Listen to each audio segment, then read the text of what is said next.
Bastogne, le 11 janvier 1945. Mes deux mains entourent ce gobelet en fer blanc.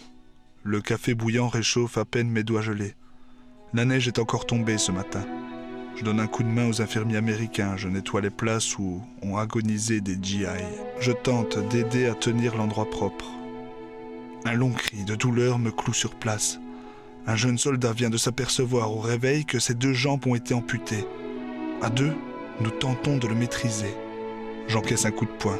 Le sang pisse de mon arcade sourcilière. Pas grave. Calmé, il sanglote à chaudes larmes. Il est dans mes bras, tel un petit garçon. Il me parle tout bas. Je ne comprends pas. Je l'écoute. Jeanne m'accueille, souriante, assise dans son lit. Elle fronce les sourcils quand elle aperçoit mon œil au beurre noir. Elisabeth dort paisiblement, le visage toujours aussi rubicond. 5 jours que nous n'avons plus entendu une phrase cohérente de sa part. Le médecin aurait dit à Jeanne que c'est dans les prochains jours que nous connaîtrons l'issue de cette pneumonie. Lors de ma sortie du matin, je croise 2 religieux. Leur visage est grave et triste. Au moment où je les salue, une salve pète sur le haut de la ville. Nous avons juste le temps de nous abriter près de la petite chapelle qui donne sur la Grand-Rue. Ils m'expliquent qu'ils voulaient se rendre compte des dégâts. Ils sont effarés.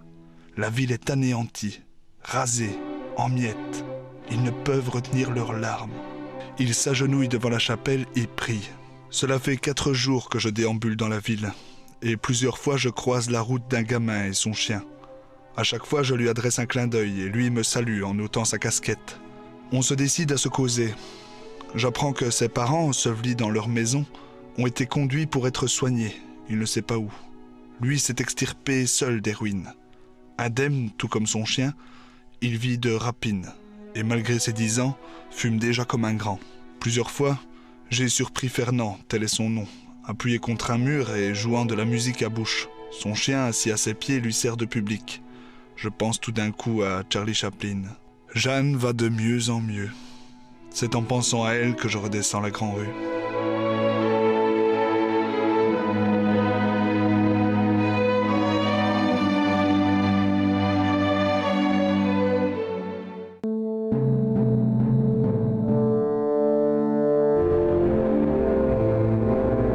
Ce 11 janvier, la ville de Saint-Hubert, sur la pointe ouest de l'avancée allemande, va enfin goûter à nouveau à la liberté.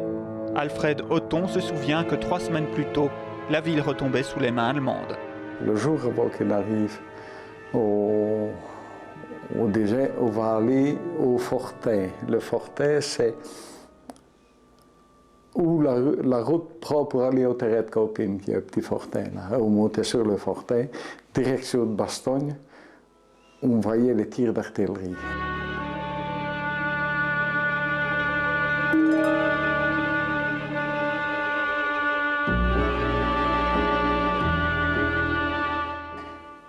Pas le bruit, hein.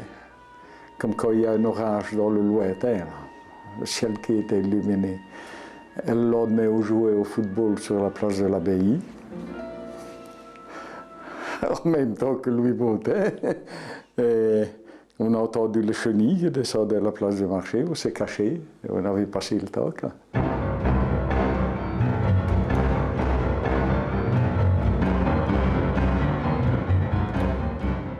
J'ai eu une partie qui sont venus garer, comme je vous ai dit tantôt, dans ma rue du Feilly. Une rue très étroite, et ils se mettaient à l'abri de l'aviation, et dans une petite rue étroite. Et j'ai eu un officier qui commandait le régiment à ce moment-là, qui est venu faire ses rapports chez moi. Et j'ai compris dans son rapport qui disait ceci: nous n'avons rencontré aucune résistance à Saint-Hubert, aucun franc-tireur.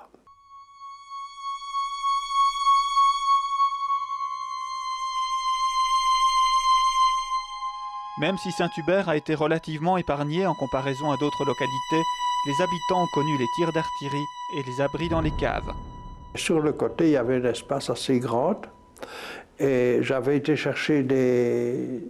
on appelait ça au chantier sur la place, à la gare de Vicinal, où c'est maintenant le Spar, des rondins, et avec ces rondins-là, j'avais fait comme un lit.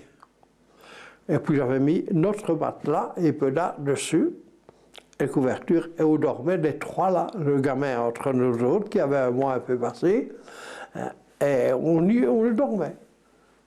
Mais il y avait des pommes de terre, il y avait même, j'avais entre la libération du mois de septembre et l'offensive, j'avais acheté un demi-cochon.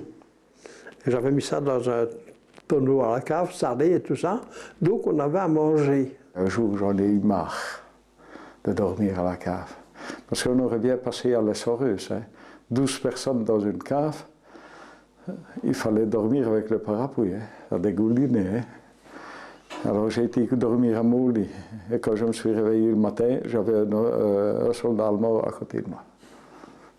Un jeune, il n'était guère plus vieux que moi.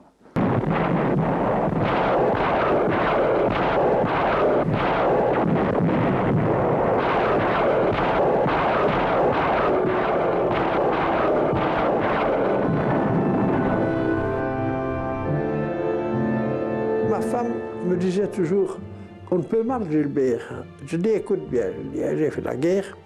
Tant que tu les entends siffler, il n'y a pas de danger. Je dis. Ce qui passe out, l'obus. Et je dis, celui qui sera pour nous, tu ne l'entendras pas.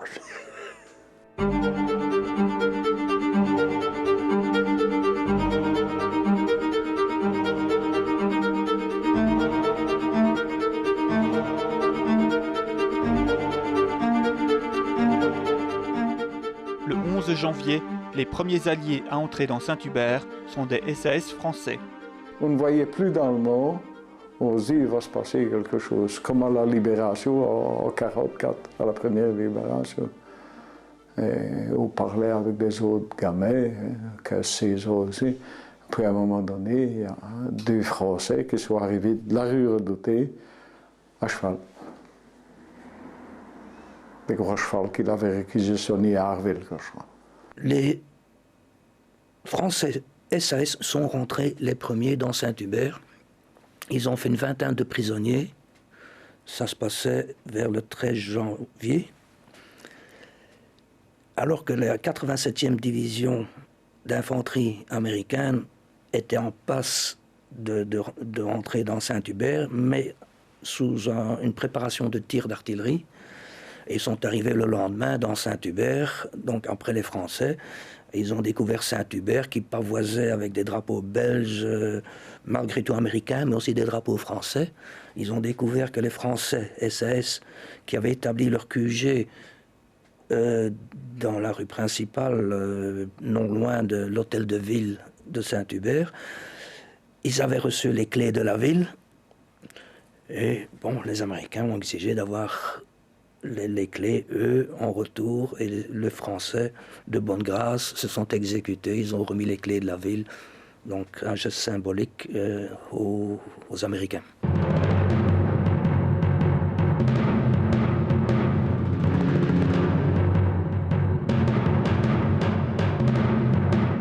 Alors que le village de Bande est également libéré ce 11 janvier, c'est la découverte du massacre des 34 jeunes gens exécutés le 24 décembre par la Gestapo.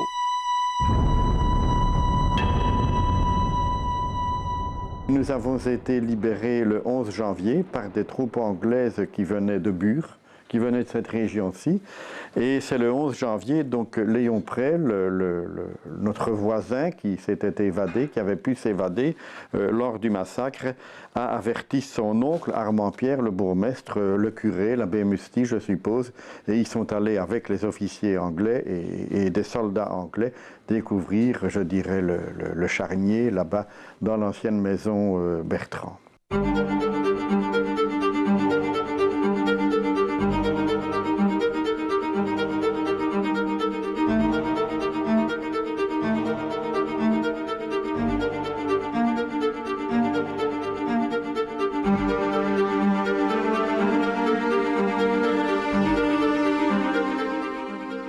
Et alors, le bourgmestre, le curé et toutes les personnes, l'instituteur, sont venus dans chaque famille, donc annoncer ce qu'ils avaient découvert. Je me souviens encore avec beaucoup d'émotion de ce moment-là.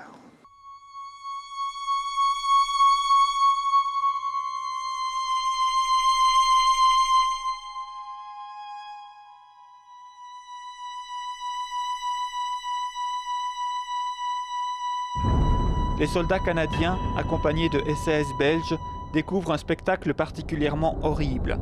Dans les caves de la maison Bertrand, 34 corps gelés témoignent de la cruauté avec laquelle les jeunes gens ont été littéralement massacrés.